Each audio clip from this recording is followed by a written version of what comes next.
Cookie மற்றும் மெய்தி இன மக்களிடையே ஏற்பட்டுள்ள மோதல் மீண்டும் வெடித்ததில் சில நாட்களுக்கு முன் குக்கி இனத்தைச் சேர்ந்த ஆயுத குழுவால் கடத்தப்பட்ட 6 பேர் கொடூரமாக கொல்லப்பட்டனர். அதில் ஒரே குடும்பத்தைச் சேர்ந்த 3 பேர் உயிரிழந்த சம்பவம் சோகத்தை ஏற்படுத்தியது.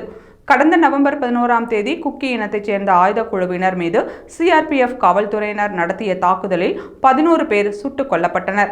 அதற்கு பழிவாங்கும் நோக்கத்தில் ஜிரிபாம் பகுதியில் உள்ள மெய்தி மக்களின் குடியிருப்புக்குள் புகுந்து 6 பேரை கடத்திச் சென்று ஆயுத குழுவினர் கொலை செய்தனர்.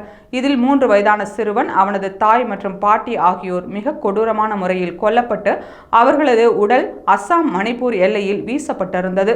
உடல்களை மீட்ட காவல்துறை பிரேத பரிசோதனைக்காக அவர்களது உடலை மருத்துவமனைக்கு அனுப்பி வைத்தது.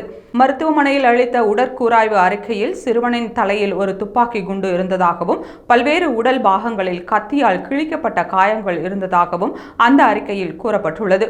சிறுவனின் தாய் மற்றும் பாட்டியின் உடலில் 5க்கும் மேற்பட்ட துப்பாக்கி குண்டுகள் கண்டெடுக்கப்பட்டதாகவும் அறிக்கையில் தெரிவிக்கப்பட்டுள்ளது.